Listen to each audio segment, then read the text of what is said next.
Welcome to the Eric Tries Too Hard podcast with the official episode 100. The 100th episode spectacular was, I guess, episodes like 97 and 99.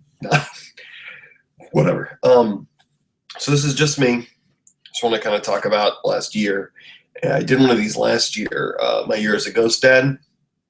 And, man, piss poor reference to make going into 2015. But who knows? Apparently everybody, anyway, if we're talking about Cosby. So good start. So it's just going to be me. I did one last year, just kind of like talking about my year, and it actually did pretty well. So hopefully this will be as interesting as that one. I turned 30 this week, and I was going to do this on the night I turned 30, but if you can't hear my voice, I got real sick last week or this week. And this is the first night I felt like good enough to do it. But yeah, no, last year, I got to make fun of myself real quick. Last year, I went into it and I was like, I said, this has been the longest year of my life. And what I was dealing with was, I did a big record promotion with my band, played a whole bunch of shows. My wife has been pregnant for about 6 months of that year.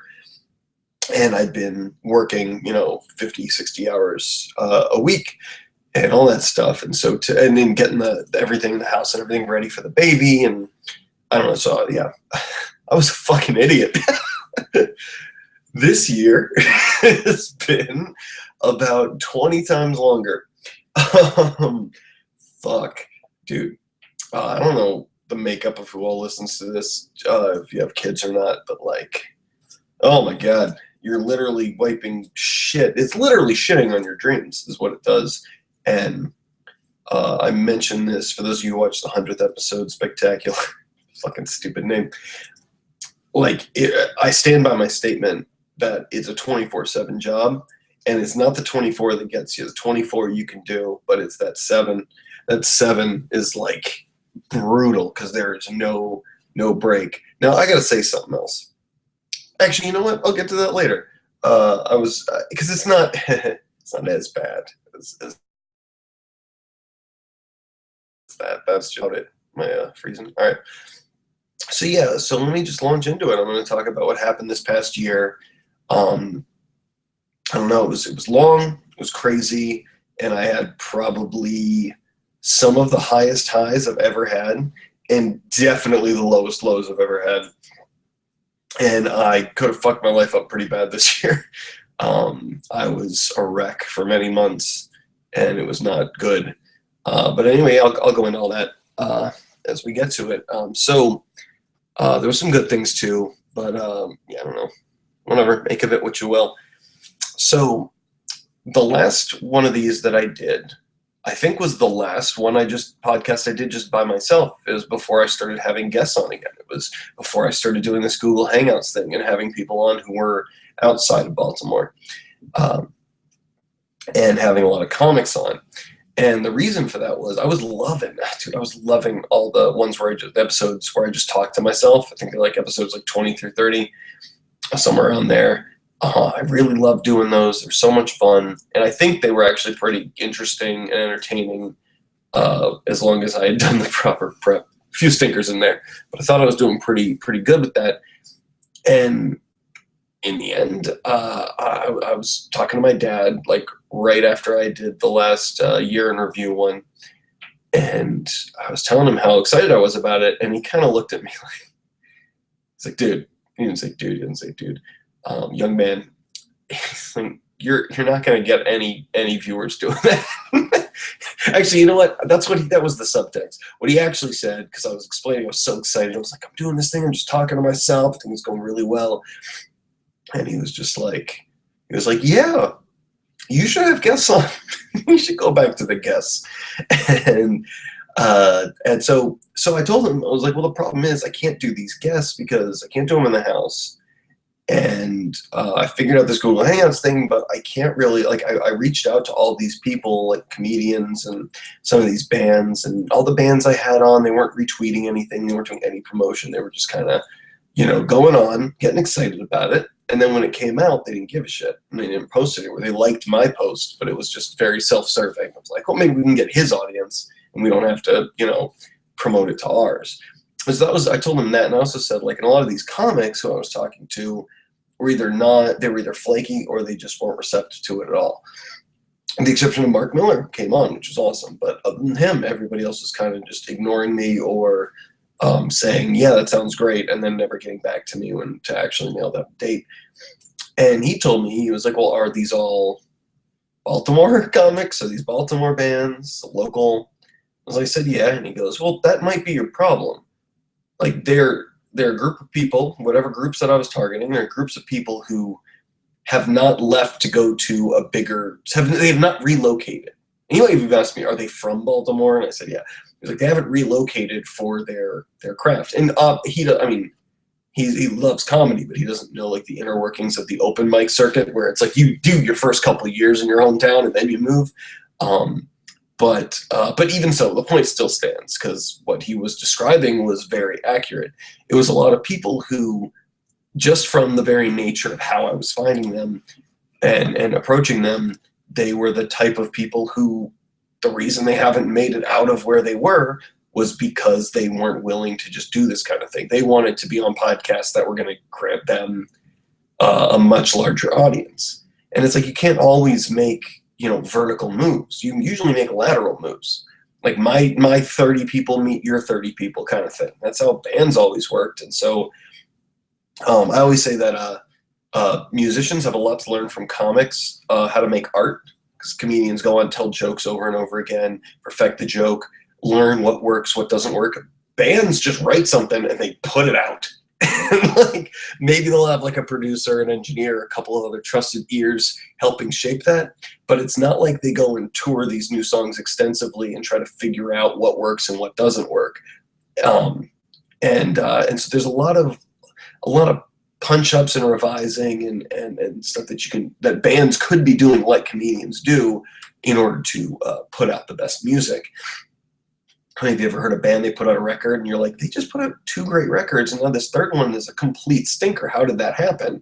And it's because they didn't, well, there's a million reasons, but it's potentially because they didn't really test it in front of anybody.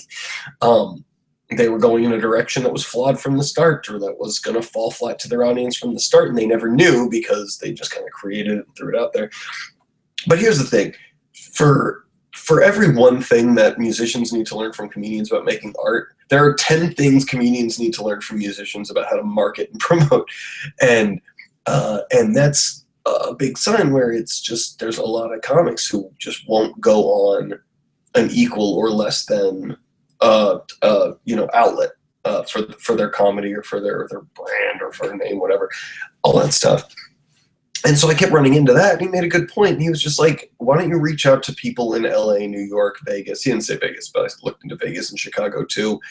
And really try to like get these people who have already made a conscious decision, I'm going to leave my my town to go and pursue this. Also, I kind of extrapolated that to looking, instead of just local open mic type stuff, to going into Facebook groups where people regularly post, Reddit pages where people, or Reddit subreddits where people regularly post all these comics, because those are people who are obviously promoting their stuff more so than, the average comic. And so it's like, well, they're probably going to be more interested. So I started having all these guests come on. And as the baby approached, she was born March 25th. So like, as that date was approaching, I was, doubling, tripling, quadrupling up, talking to comic after comic, at one-on-one interviews, all these, talking to so many comics, and building up, storage so I could like take a couple months off because I was having the baby. And so I'd take a couple months off so I could have the baby. I ended up taking 2 weeks off. That was all right. I couldn't stop. It was so fun. So I started having all these interviews, meeting all these people, some great ones who would never come on again, some great ones who did come on many, many, many times and are now a permanent fixture in my podcast network, and others who were terrible and never came on again, and others who were terrible and kept coming on, because I'm okay with that. I understood what I was doing when I went into this. I knew, and I've heard this a number of times, that people say, "Oh, no one's doing what you're doing," which is such a cool thing to hear. Which is, it seems like I'm the only one who wants to talk to open micers or talk to middlers or talk to like people who, like, I know that these people aren't going to garner me. They don't have huge fan bases, so I know they're not going to garner this podcast. But I feel like they're the ones who are. I always love when these famous comics would tell stories about on the come up and all the things they experienced. So it's like, why don't I just get that from the source? And it's like, I would have loved to hear what they had to say about it as it was happening, as opposed to a retrospective from a successful person. But hearing it as it's happening from a lot of these comics is really, really cool. And so that was kind of like how it went. And yeah, like even if some, because I do hear sometimes, like, some of my guests, every once in a while there'll be a guest where people will be like, I don't know, why do you have that person on? And my response is like, they want to come on. Like, if they want to come on, come on. Like, I don't mind at all. I don't think I think that we're all kind of investing in each other and investing in everybody's future. And this is like, we're all kind of learning our craft together. And I'm not a stand-up. I don't have open mics to perfect my abilities or skill or whatever. This is what I do. And just like where comedians say, it's like learning an instrument, but you have to learn it in front of people. Like with doing stand-up, it's how podcasting is too. This is forever. So now that you don't see a lot of comics posting all their open mic spots and putting them on. But then again, I don't have to be joke. It's podcasting. I can just kind of shoot off. So anyway, so as I was doing all these comedian interviews, now we're talking, it's getting closer to the March due date. And I was like, oh, my best friend in the world, Brad Hartland, came over one night, and I was spending the weekend at my house, and I was like, oh, let's do a podcast. Let's have some drinks, do a podcast. It'll be fun. We'll argue about the Beatles like we always do. We just reminisce about old times, talk about music. And you all know Brad from Brad Questions, his podcast on the network, and he's on the Tryhards, and we do the Kanye West podcast together, Keeping Up with the West. So if you know this podcast, you know Brad pretty well. And we did our first episode, which was like 3 hours long or something. And it was just so much fun that I was like, you know what, I should have some of my other best friends who I don't live in the same state as or live a couple hours away from. So I had Pat come over, Navy Pat, and do an episode. I had Ryan Google Hangout in, and if you know the podcast, you know both of them pretty well. And so I had them all on, and then I was like, hey, why don't we do like a group cast where it's just us talking, which is funny. And I didn't realize this until we'd already done like 10 episodes like this. Me, Brad, Ryan, and two other guys in college had a podcast that was almost, or not podcast, had a radio show on our college radio station that was almost not identical to what we do now. It was like, if you were to look at what we did now, it's what we should have been doing back then. But back then, like, we were idiots. We had no idea what we were doing. We still don't, but it doesn't matter. But it was really like, I don't know, it just felt so right. And then there was one day where one of them or two of them couldn't make it, and I just extended an open invite, and a couple other of my now regulars came on. And if you look at from then on, I just started I do interviews, but I started doing group casts like once a week or twice a week. And I love that format. It was so much fun. It can be very hit or miss, but it's like, I don't know. It's very fun. It lets you kind of keep up with any current event of time. Blah blah blah. It's boring. But moving on. So I started doing that, and by the end of it all, or at least by end of summer, I started having all these ideas for the network. That's when I came up with the idea for the Tryhards podcast. There's an entire other podcast where we filmed the whole like season of, so to speak. It's like 6 episodes that I haven't even aired yet. It's been recorded for months, but I'm just waiting for the right time, which is basically once I'm gotten all my other shit together to put all those out. And I think it's really cool. We had a lot of fun with it. And then there's a bunch of other, that's where we came up with Keeping Up with the West. That's where we came up with, there's 2 other new podcasts that we're going to be doing in the coming months. But all that stuff started, coming together, and we started to figure out how to make this, like Brad and Ryan went from just being guests to they now help run the website, make the marketing and and decisions and do a lot of the behind the scenes stuff. But yeah, so that all had been a pretty solid climb. That's kind of, this podcasting thing has kept me sane through a lot of this. And if you would notice, because you're not me in my house, then the weeks where if a couple weeks go by and I haven't done a podcast, things start getting stir crazy. Okay, so that's a positive. That's a great thing, right? So now baby drama is musically. My band put out this record last year. My band Heavyweights put out a record called we call it Keep Your Friends Close, and we had this huge promotion campaign behind it. A lot of work on our end, so much work on our end. And we also had a PR company that reached out to us that we knew them because they worked with a couple of bands we knew that did very well with them.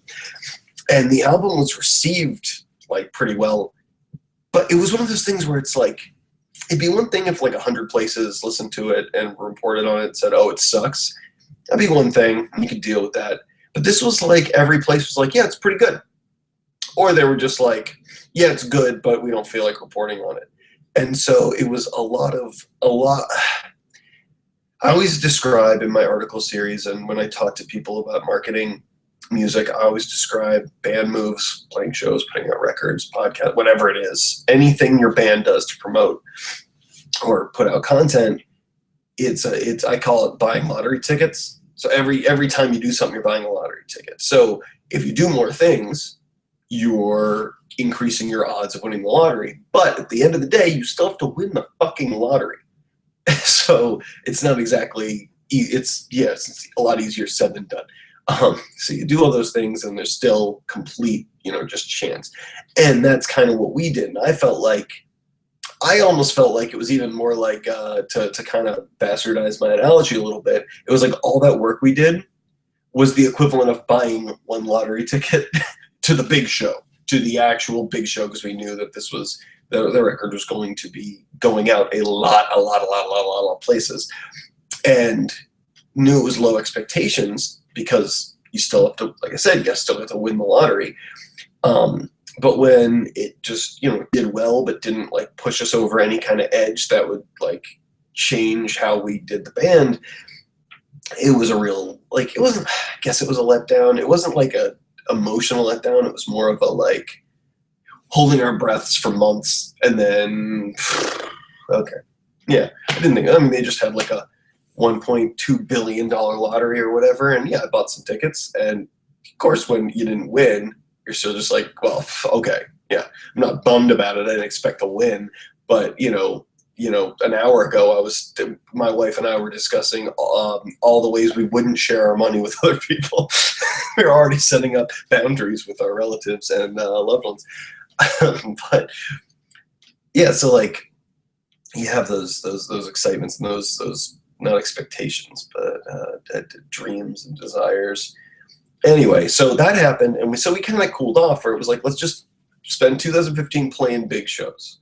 If that means we play once a month, which is I think what it ended up coming out to. Maybe we played like somewhere between 10 and 15 shows.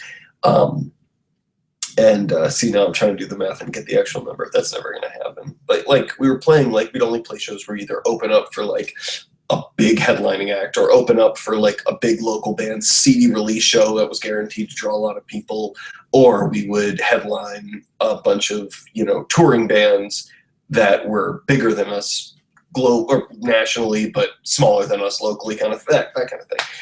So those were the shows that we played, and they were great. We had a great year, but at the same time, it was kind of like I had a thing where me and another member of the band had always kind of shared duties for control over the band. Not musically, that's all me. No, but like direction. And it was so hard to have our working relationship from this last record, from everything we did, that I kind of was just like, this other person wants control, but won't be proactive with things, wants to make the decisions, but never follows through. And so for that previous release, I ended up having to fight tooth and nail for it, and then eventually give in, allow time for the other person to not fulfill it, and then I would have to go and fulfill whatever it was anyway. So I was like, I can't do this again. Like it was killing me. I could not do it again. And yeah, some of our Kickstarter rewards didn't get fulfilled because of that, and that really pissed me off. But anyway, so I was like, fine, it's all you. I'm happy to play shows, write songs, but if you've been fighting me for this for a couple of years, have at it. And of course, that meant that nothing really happened that year. We just kind of like did our own thing, which is fine. I was perfectly fine just playing the good shows. Can you tell I'm fine? Because I'm saying I'm fine so many times. If only we could learn to work together.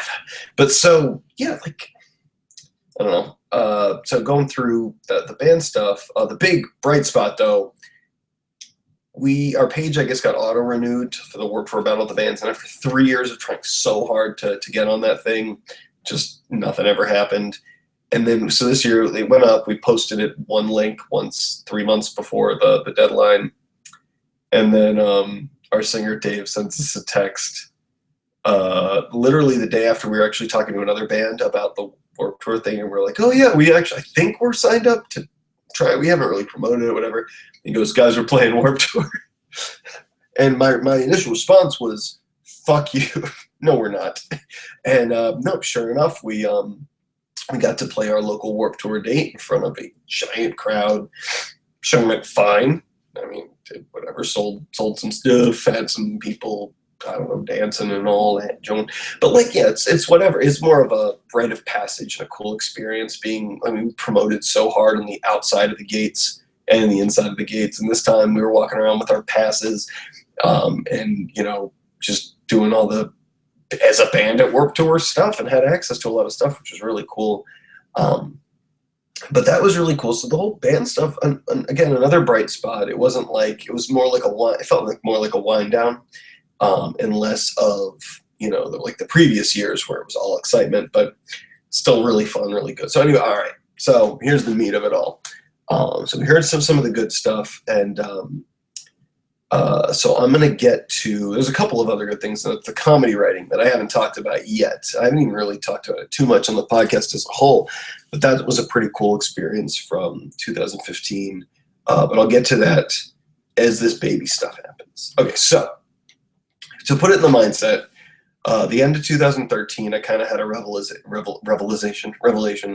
where I was like, I'm not in the right place. I want to do something creative. Music is not going to end up paying the money to allow that to happen for my life. So if I want to, I can't just go live poor. I'm married. I have a kid. I got all that. Yeah.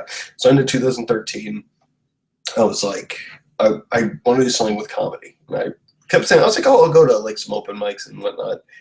And I never ended up doing it. I started the podcast in 2014. And I think that was where that went towards. And I just told myself, 2014, you're just going to learn how to do this. You're just going to focus on getting better at this. Whatever this is, you're going to get better at doing it. That's it. You're not going to promote. You're not going to make yourself whatever. You're just going to figure this thing out. And so I started doing that. And in 2014, I also wrote the first draft of a pilot script. And I made some small edits to it, but I just left it by the wayside at the end of 2014. And so 2015, I was like, maybe I'll work on it a little bit, whatever. So 2015 is happening. I'm going in with this just feeling of dread. Career-wise, at the end of 2014, I kind of made a decision. I'm not going to give any details because this is not a part of my life that I bring into the podcast world. But I made a decision in my career that kept me on the path that I was like, okay, this is the path I've been on for a decade or whatever. Maybe not a decade. Well, if you count school, yeah, longer than a decade. But this is the career path that I'm just following those tracks to where I've always wanted to be, both with what I'm doing and monetarily. I believe in merit-based work environments where the more you work and the harder you work and the more exclusive the work you do, the more you're compensated for it. That's something I'm very much in favor of. I hate what I'd call a run out the clock job, where you just go in and you're like, well, I'm getting paid. No matter how much I do today, as long as I don't get fired, I'm going to make this much money and just have to wait out those 8 hours. I hate that kind of environment. I do not thrive in those environments. I like to work hard, but I hate working hard when working hard is a detriment to your job. It's like there are a lot of jobs out there where you end up working. The harder you work, the more responsibilities they give you, and it literally does nothing for your standing in the company or the career. And I always hate that kind of job. Obviously, it's reasonable. So I made this decision, and I started going down this path that made my life a lot more complicated. But I was kind of like, oh, I just have to tough it out for a few months, doing something I don't want to do, and having to deal with just kind of annoying circumstances of what it takes to get the license for my field, to get the credits for my field, whatever it is. And meanwhile, I'm trying to get the house ready for a baby. And as this is all happening, the baby came. So I'm kind of in this like dystopian mindset where, one, I'm having a kid, so I feel like there is, and I'm almost turning 30, so I'm feeling like there's this like time running out, because it's like I can't really just up and tour to make no money. I can't, do if I want to do stand-up, I can't just do spots all the time and do open mics like crazy, because I would be neglecting major parts of my life. I can't got my dog on the bed. But yeah, so I'd be neglecting major parts of my life doing that.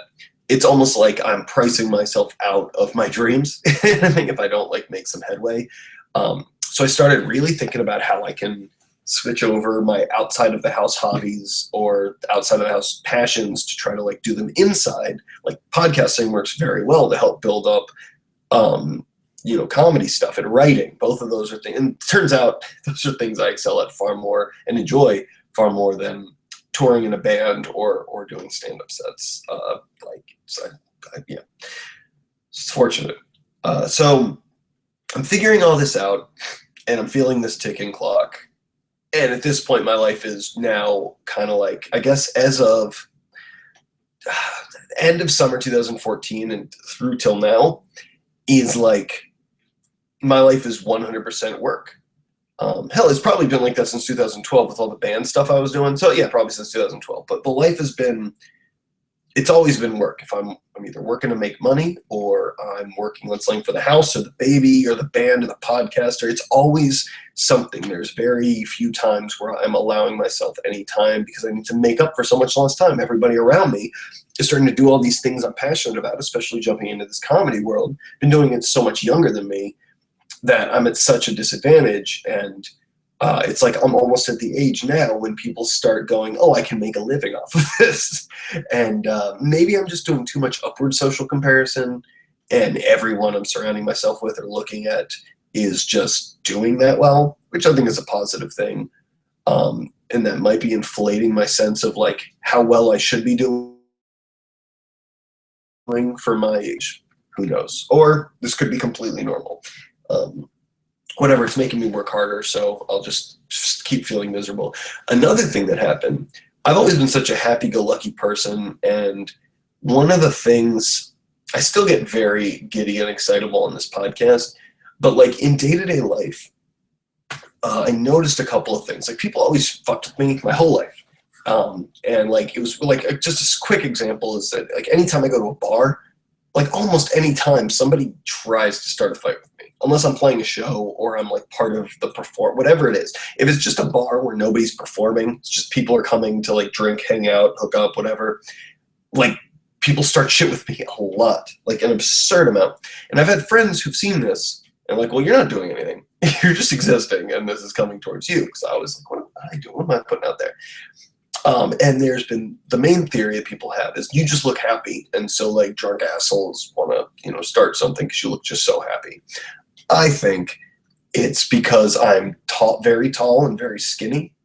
And so I think people look at me and go, these drunk asshole guys go, the chip on their shoulder or whatever. They're well, that guy, I think the happiness has something to do with it. But I think it's also, they go, I'm skinny, so I can probably take that guy, but I'm still I'm short, so it's not they would feel ashamed for just beating up a small person. They'd be I could actually get some cred for beating this guy's ass, and I could probably beat this guy's ass. Plus he's happy, so he probably doesn't want to fight. I think that's what it is. So that even happens just on the street. And now that the last 4 years I wear a suit to work, it's like you get that a lot. You get a lot of fucking blue collar punk rock, urban, whatever you want to call it, all stares, like glares. Which is funny because I used to look just like all these other people who were giving me dirty looks for how I look, and I get that a lot. A guy in another band once called me a sellout because he saw me walking. And by the way, I asked him, I said, do you live at home with your parents? And he said, yeah. And I was like, well, fucking talk to me about what I can and can't do to survive. Sell out my fucking ass. All right, so fucking adult punks live at home. I'm not contributing to the system because my parents pay my rent. Like, that's not, ugh.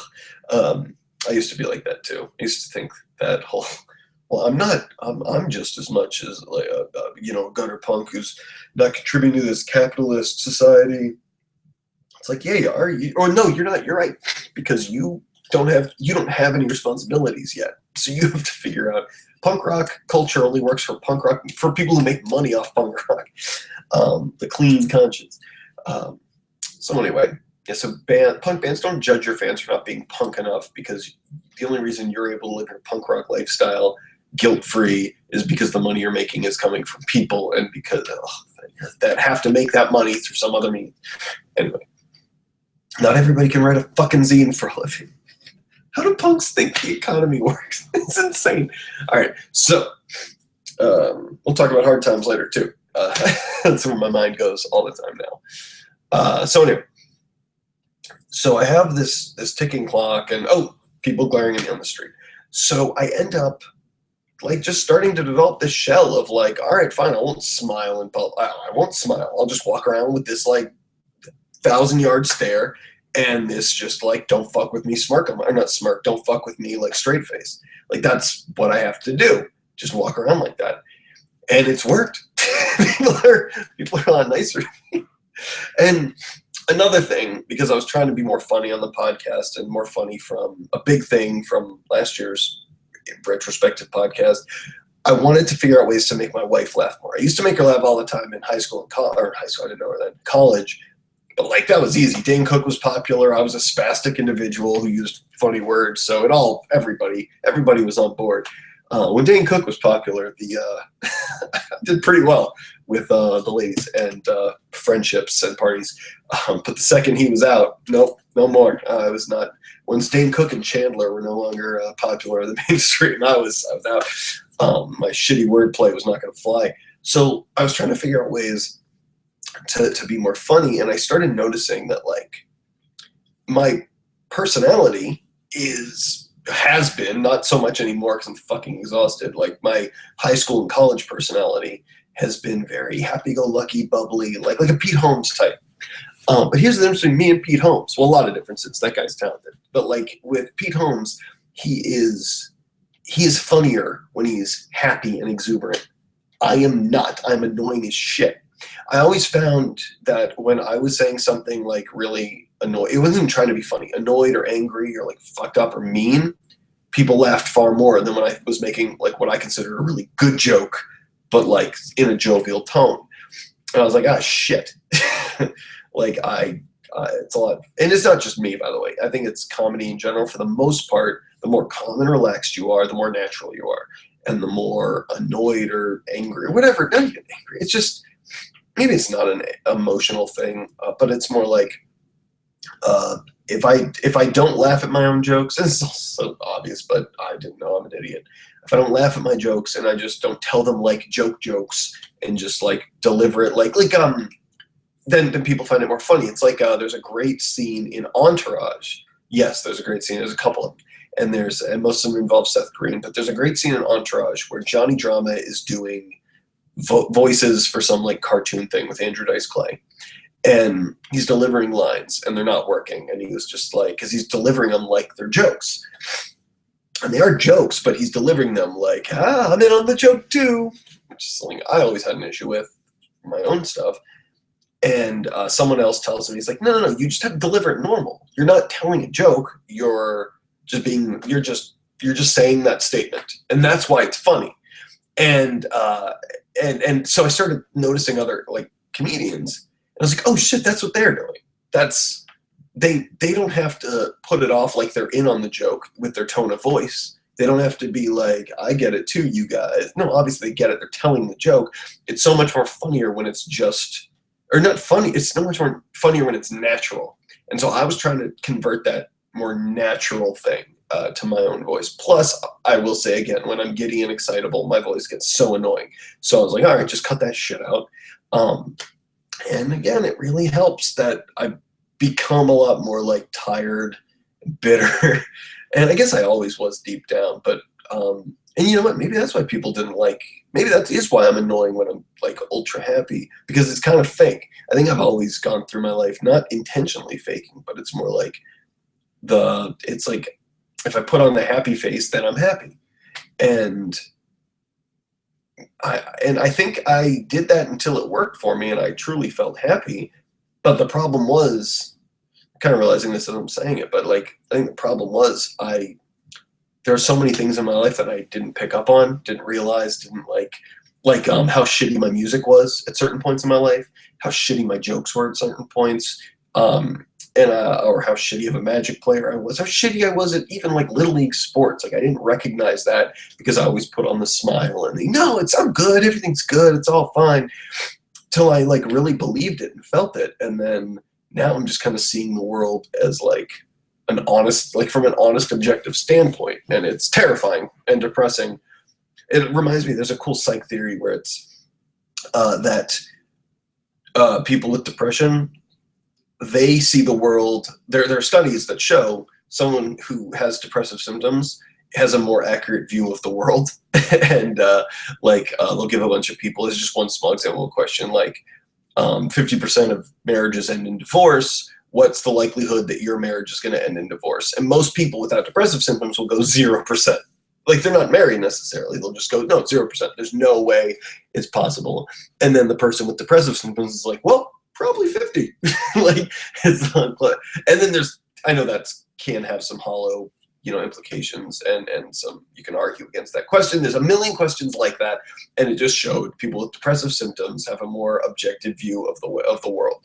And so that people who have depression, they just don't have, the theory is they don't have a filter that most neurotypical people have, that kind of go, no, I'm good, everything's good, it's all good, it's all going to work out, I'm special. And so someone with depressive symptoms may not have that filter, and they may just see the world as the world. And that's kind of how I've started to see things, and it's made me not as happy of a person, but it's definitely made me a sharper person, smarter person. It's definitely allowed me to come closer to accomplishing my goals and my hopes and dreams than had I not been. So it's almost an ignorance is bliss type situation, where it's like, yeah, I could have been happy just being like, do, and then I wake up and I'm 40, 45, and I've literally made no progress on any of my goals. And I'm like, that's when you get really fucking depressed. And I think this is hopefully just a speed bump that's going to lead to being in a place in my life where I'm happier outside of, just happier. Okay, so that's kind of where I'm coming from. Like a fucking hour in, I swear to God, I'm the worst at this. Okay, so fast forward to the going to the hospital. We did a couple of classes before we went in, like infant care, safety stuff, CPR, breastfeeding techniques. I had to learn. And just the layout of the hospital, all that stuff. And from right away, I noticed a couple of things. And for any guys going in who haven't had kids before, they treat you like shit. They do not think much of the guys. And I'm actually not surprised, because I only saw two types of dads in those classes. I saw the type of dad who is either a complete deadbeat, who is like actively, I don't want to be here, this is the worst thing ever, I never wanted this kind of thing.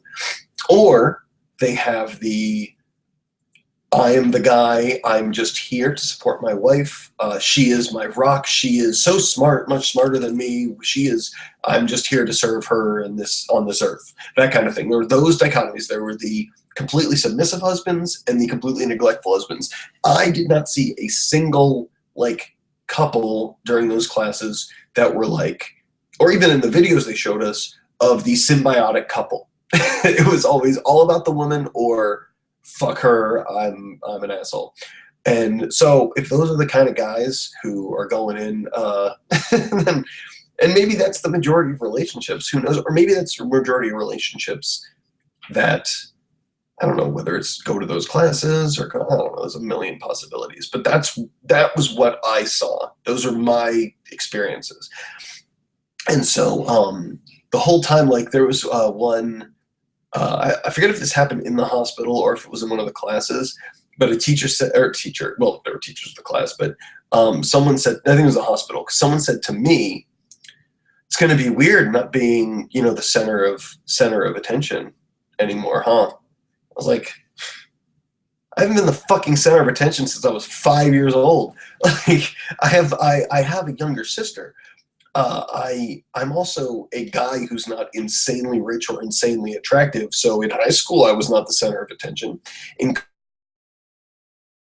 college, I searched. I graduated, and I was basically just, you know, see-through as far as other human beings were concerned until I, you know, got a good degree and job.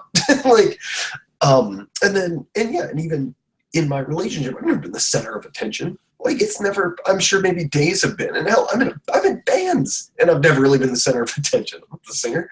But like, so that kind of thing was just like, what do they expect? Do you think that I just sit around and get waited on hand and foot? Or like I'm so emotionally incapable, or men are so emotionally incapable that they need a woman or whomever to manage them? Like, that was kind of like the vibe that they were putting off. And it doesn't help that my wife is, or at least doesn't help my case for them, that my wife is extremely strong and independent and like aggressively competitive with that kind of shit. So like, we go in, she's having contractions.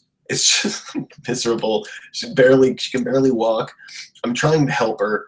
The security guard offers her a wheelchair because they still have a couple 100 feet to go to get to the maternity wing. And she's like, no, I got this. I got this. I'm trying to help her, and she's pushing me off because she's just like, no, I guess she wants to. That's her whole thing. And believe me when I say it's not that like. And so I used to think it was that initial like, no, don't help me, but I really want help. I don't want to ask for it, but I want it. No, it is a violation of her personal space and wishes for her for I don't know, whatever, her triumph if I try to help. And so we get there, and not one, not two, but three nurses made comments about how I didn't help her down the hallway. It's like, oh, you should be out here. It's like, get the fuck out of here. Same with when she was pushing. She ended up having a C-section, but tried to push for about an hour. She was like, yeah, I don't want to squeeze your hand. Like, don't. Like, we tried it for a while, but she's like, it's actually just distracting, and I'd rather just, you know, like, whatever. And then, of course, you know, another nurse made a comment walked in as they were doing that and made a comment like, oh, why isn't your husband squeezing your hand? Ugh. Anyway, so have the baby. All the parents are there, woo! And she's an adorable, goopy mess, and you know, it's wonderful. Oh, and don't stand C-section or birth. Don't stand on the vagina side. Like, I guess if it's a vaginal birth, you can go for it, and like if you're fine, like seeing whatever that is. I still have not seen it. Again, C-section, then that's cool. But the C-section, just from sitting on the opposite side of the closed side of the curtain, like, I don't think I would want to see that, because they're literally just cutting the love of your life in half, and then like you literally see multiple doctors ripping her insides open, like struggling, just and you hear the tear, and then they pull out the baby, and it's like, I don't want to see. It's like a scene in The Walking Dead. Like, I want to see that happen to the love of my life. So,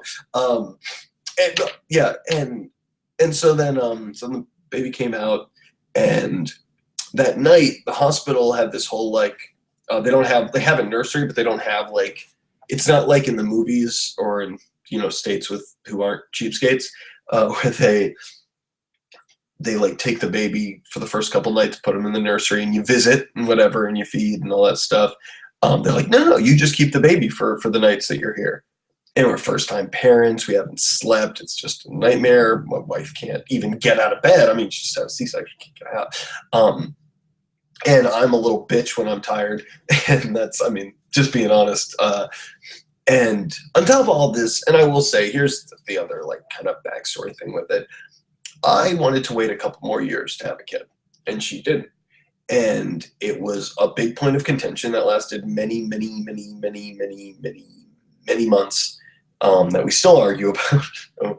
I mean, it's kind of a moot point now, but it was just like, to me, it was like there are certain, and this is where I'm a dick probably, but at the same time, it's like you make choices where I wasn't going to have any, I said the warning, I don't think we're ready for this on a couple of levels. And a big point of contention is my career. It's because I still have moves to make that I don't know are financial. So I've put a lot of my career on hold because of that. And I get kind of resented for it a little bit. So which is frustrating because it's like, well, in order to have the baby, I had to put this on hold. And now you're pissed because I put this on hold and I have been able to advance it because of the baby that I put my career on hold to have. And so it's like, I don't know. It was, so to me, it was kind of like, oh, there are certain things I'm not going to have sympathy for. Like it's you wanted this right now and couldn't wait another day. So we have to be equal. Like, I mean, I don't know. It's, so that's kind of where I was coming from with the frustration of it. But so that first night we're like screaming at each other. Baby won't sleep. She's crying. I got really good at changing diapers though. I changed so many I'm the fucking diaper king after that first night. But like, and this is a little bit like helped us out with the nurses. Eventually it's like after a whole night of sleeplessness and us yelling at each other, a nurse comes in and is like, like she didn't sleep all night. Like we don't know what to do. And she's like, did you burp her?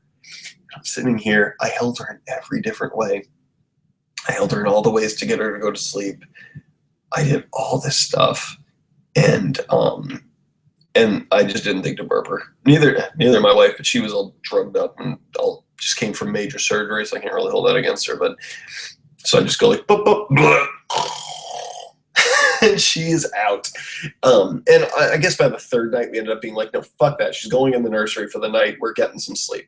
And here's another thing, and this is just good advice for first-time parents, or even second or third-time parents if you didn't learn this the first time around. So my wife definitely, and I to a lesser extent, but I still, you hear that baby crying and you want to console it, especially because you don't want it to feel neglected. It'll get to a point where we found that she had this thing, like we'd put her to bed and she would get up and cry because she wouldn't be able to make the transfer. No matter who did it, she wouldn't make the transfer from the chair where she'd fall asleep in anybody's arms 2 seconds. And then she'd wake up in the crib and could go back to sleep. Where we found that, if you just let her cry for 5 minutes, she goes to sleep consistently every single time and does not feel neglected. Because when they cry and they need to burp or they have uncomfortable diaper, they need to eat, whatever, yeah, that's neglect if you're not giving it to them. But if you have handled all those things and it's very clear when you let them cry and they'll fall asleep. Like, it's fine. It's okay. It is the worst feeling in the world the first couple times, but then you're just like, oh shit, they just fall asleep. And they're perfectly fine the next morning and show no signs of any kind of concern for that. But yeah, so the first 3 months of having the baby, I had major, major turmoil with my career stuff, we'll say. Like some of the worst I've ever had. And I've had some bad career experiences. And it was just awful every single day. And we're talking very, very long days. And on top of that, baby still isn't sleeping. We're all sorts of, fucked up with sleep and food. And you really get into that mindset of this is how life is now. And by the way, every time before you know it, that changes. New challenges come up, but old challenges go away. But it's still just like, oh wait, this is over almost as quickly as it began. You just gotta brace through it. It's only scaring me because we're thinking about having another one in a couple of years, and I'm just like, oh my God, I'm so not ready to do all of this again. Like this has been a lot. But here's a big thing that we learned, and this is what I was kind of alluding to earlier. If you are a couple and you have a kid, I know every parent is like, it's impossible, it's so hard, it's like, you won't believe it, you could never prepare for it. Those parents are fucking lazy. They don't know what they're talking about. And granted, I'm sure you can have lots of complications with individual kids that can make it a lot harder, but on average, I'm telling you, it's 2 against 1. You guys have the numbers, and you can take that kid. It is not as hard as every parent wants to tell you. And I always think, like, there's so many shitty people out there with kids. It's like, oh, it's not that hard to raise a kid. I mean, you keep them alive. Hard to do a good job, but however, single parent or twins, impossible. If they are equal to your numbers or greater, then you are fucked. So good luck with that. I have all of the support in and respect for anyone in those situations. Twins, triplets, single parents. Yeah, hats off to you. That's the real hard thing. Okay, so yeah, so eventually, after a handful of months, I fixed my career situation. I'm still stagnant, lateral move, blah blah blah, but I righted the ship. And I gotta tell you, I was for months, from like February, right before the baby, to probably like August, I was just a fucking wreck and nightmare. Like, everything was the worst. My life is over. This is just, I don't know. It was tough. And here's what made it like laughably tougher was like how much I have and how privileged I am. I mean, that's actually a hot button word now. So I actually mean it in a real sense of privilege. Like, I'm alive. I'm in a first world country. I have a job. I have health. Like, I have all that stuff. That's what I mean by privilege, not, yeah. Anyway, so with that said, like, it's just laughable where it's like, but then this is where my brain goes. On the other side, it's like, well, you have these dreams and hopes and goals, and like everyone always says, money doesn't, and I don't have a lot of money, but people say like, oh, money doesn't make you happy. Like, there are plenty of millionaires who are miserable because of what they chose to do with their life, and it's like, so I'm not even a millionaire, and I'm like going down that path. I'm going down that sad dad path, that like miserable, broken person, if I can't, figure this out path. And it's just like, I don't know, it's just suffocating me. And it was like, and I talked about this before, it's like, I would have these regrets.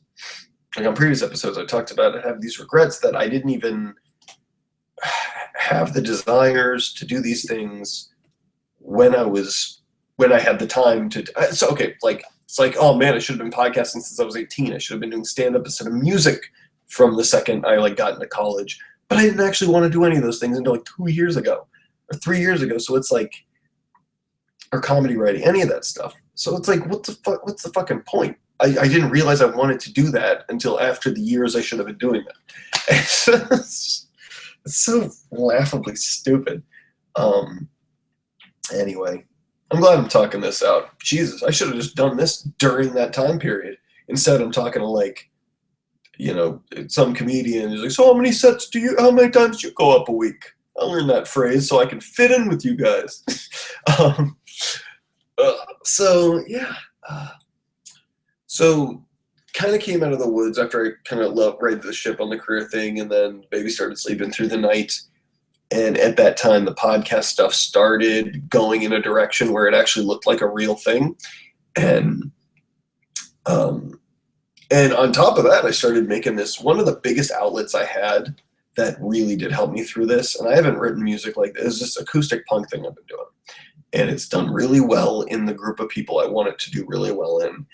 And the songs that I wrote were all so cathartic for the things I was going through that it was just like, I hadn't done that since I was a teenager. Like, I had not been able to really, even earlier, like mid-teens. And that was just something that's been really, really just like, get these things out of me. And so that was going really well. And on top of that, in the summer, Babe Talk released my article series on how to grow your band. And that did absurdly well. And I was like, oh shit, can I actually write? No, but I could try. So it was also around that time when I met online someone who was very successful and high up in the La La Land, the Hollywood. Someone I should. It's one of those things where, like, as I was talking to this person, I was like, this isn't someone I'm supposed to meet until like 5 years from now and have a much better developed portfolio and whatnot. And yeah. So anyway, so this person, after I helped them out with a project that they were working on, they mentioned, like, do you have any goals? Do you have any, thing maybe I can help you out with? And I said, yeah, I want to be a comedy writer. And I could have said I want to market band stuff and probably gotten further in this conversation. I was like, yeah, I want to be a comedy writer. And then I started saying too much information. I was like, yeah, and it was all via email, by the way. And I was like, and, I just had a daughter, so I'm really like, I need a job. Like, that's what I'm looking for. Like, I'm not trying to like intern anywhere. Like, so I get if that's not like, a possibility. And I didn't get a response, which is fine. That was like the end of the conversation anyway, but it was left off as, thank you very much for helping me with this thing I needed help on. Because I put in some extra hours to, help this person out. And it was kind of like, if there's a favor or something, a small thing that I can do for you, let me know. So I'm hoping this person, who is very well connected with the people I'd want a script to be involved in, maybe can put something that I make in the right hands. So that's kind of a back pocket thing I have right now. So that happened then, and I was like, well, that's pretty fucking cool. And on top of that, I started, I applied to the Hard Times, hardtimes.net, the satire punk onion site. And I got positive feedback, but I still had to submit some more before they decided. And then they, a few months later, put me in the writer's room. And this kind of when stuff started turning around emotionally for me. I still was touch and go on it. I have good weeks and bad weeks. These past couple months have been pretty good. So I'm maintaining. But I'm still, like, cognitively, I'm super depressed about a lot of the career stuff, both in comedy / music and in my actual career, because I'm still trying to figure out what I'm doing. And then, but the positive is all the home stuff is getting so much better. And it's just like, I don't know if it was just time to wash over me to go, nope, this is your life now. Because I was definitely fighting against the whole, like, trying to take as much time as I could for myself for what other things, which wasn't that much, but it was still just like, it was more of a mentality than an actual behavior. I don't know if that makes any sense. But it was just like, but now I do like, it's like, I'm still like in the clouds, kind of the storm clouds, but like I see breakthroughs of like sunlight and stuff. So that's positive. But yeah, and so coming out of all that year, like this year, 2004 was 2004. That was not a bad year either. 2014 was definitely an open and shut like book year, where it was like a lot of things opened, a lot of things I started in 2014 that had a clear, this chapter is over, or whatever. It's like the first book in a multi-book series where it's like the story's not over by any stretch of the imagination, but it's a clear direction of where you're going from there. This year was more like of a Empire Strikes Back kind of year. A lot of opportunities, a lot of failures and heartbreak. It kind of ends on a sour note where it's like, we don't know if this is going to end up okay. But we now we have to regroup and figure out where we go from here. That's kind of what this year was. So I'm hoping this next year will be more of a Return of the Jedi type year. Maybe I can master some of these skills and succeed in a couple places. And definitely Ewoks this year. If there's no Ewoks this year, then I don't know why I'm even doing this. But yeah. So I think that's really it. If I went over an hour and I have to fucking edit this goddamn audio, I'd be so pissed. All right, well, thank you so much for watching or listening. If you did, I hope this was less of a jerk-off fest for my like ramblings, and at least somewhat entertaining. But that's what I did this year. Now, if you'll excuse me, I'm gonna go sleep and go to work, and watch a baby, and try to podcast, and then sleep and go to work and watch a baby, try to podcast, repeat, repeat, repeat.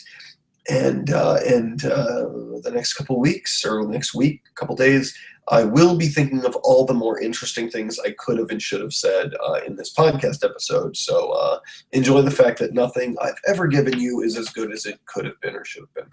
That's a good way to wrap it up. All right. Love you. Bye.